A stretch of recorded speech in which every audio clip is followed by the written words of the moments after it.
والدین کی خواہشات کا بوجھ ان پر نہیں ڈالنا چاہیے۔ آخر میں نیک نہ اتنا شویتا کے نام کے ساتھ تھوکودورائی کا نام جوڑ دیتی ہے اور ان کا پورا خاندان ایک بار پھر دوبارہ مل جاتا ہے۔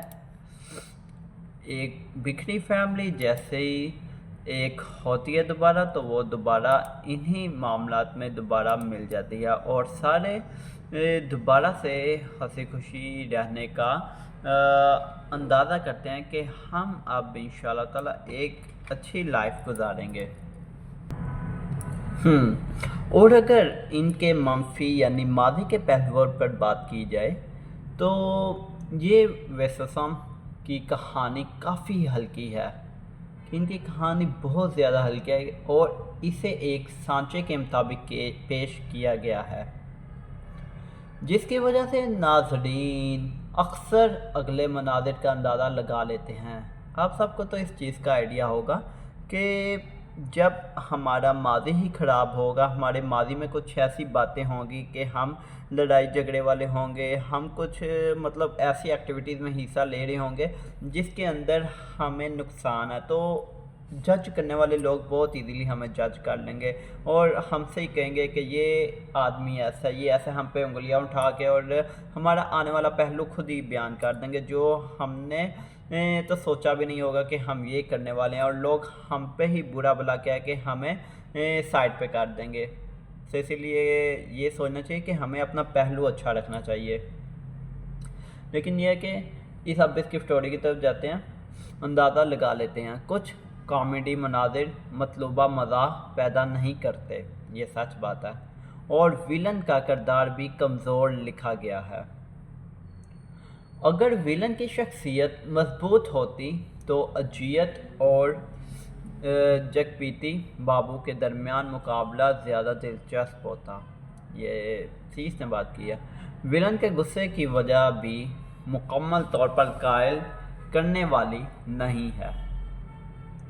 دوسری طرف ڈی امان کا پس منظر موسیقی مناظر کی شدت کو بڑھا دیتا ہے اور گانے بھی اچھے طریقے سے فلم میں شامل کیے گئے ہیں۔ ویتری کی بصری تخلیق فلم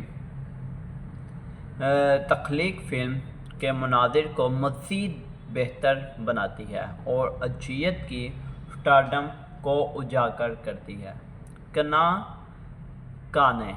گانے کی تصویر بندی باپ اور بیٹی کے جذبات کو خوبصورتی سے دکھاتی ہے۔ دوسری طرف ڈیما کا پس منظر موسیقی مناظر اور کو شدت کو بڑھا دیتا ہے اور گانے بھی اچھے طریقے سے فلم میں شامل کیے گئے ہیں۔ ویتری کو بصری تخلیق فلم کے مناظر کو مزید بہتر بناتی ہے اور اجیت کو سٹارڈم کو اجاگر کرتی ہے۔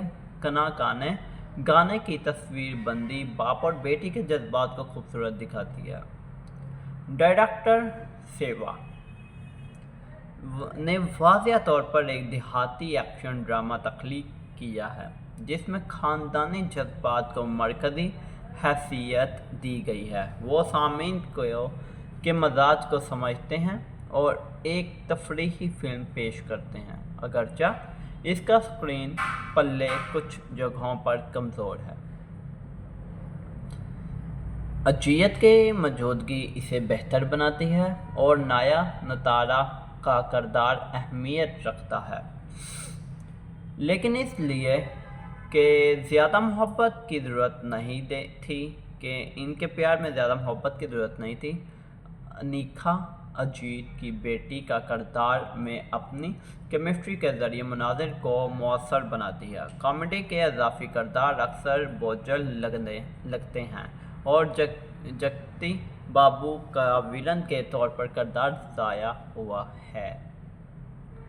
سیوا کی دیگر فلموں جیسے ویرام، ودھالم، ویوگیم کو رجحانات یہاں بھی نظر آتے ہیں۔ ویسوسم میں وہ محفوظ طریقے سے خاندانی جذبات اور ہیرو کی قربانی کو پیش کرتے ہیں۔ بعض مناظر مثلاً دوڑ کے مناظر یا باری موسیقی کی موجودگی کبھی کبھی زیادہ ڈرامائی محسوس ہوتی ہے۔ کراکانے گانا اور اجیت کے باپ کے طور پر موجودگی مثبت پہلو ہیں۔ کل ملا کر وسیوسم ایک ایسی فلم ہے جو کلاسیکی کمزور کہانی کے باوجود اجیت کی شاندار اداکاری، خاندانی جذبات اور ایکشن مناظر کی وجہ سے دیکھنے لائق ہے۔ اگرچہ اس میں کچھ غیر ضروری کامیڈی اور کمزور ویلن کی وجہ سے کمزوری نظر آتی ہے، لیکن والد اور بیٹی کے تعلقات کے مناظر اور فلم کی بڑی ایکشن سیکوینسز ناظرین کے لیے قابل تعریف ہیں۔ اگر چاہیں تو میں اس پورے تجزیے کو صرف اردو میں مختصر اور جامع ریویو کی شکل دے دوں تاکہ آسانی سے سمجھا جا سکے کہ میں وہ کر دوں۔ یعنی اس اسٹوری سے ہمیں بہت سے لیسنس دیکھنے کو ملتے ہیں۔ نمبر 1 کہ پہلی بات تو ہمیں اپنا ماضی اچھا رکھنا چاہیے۔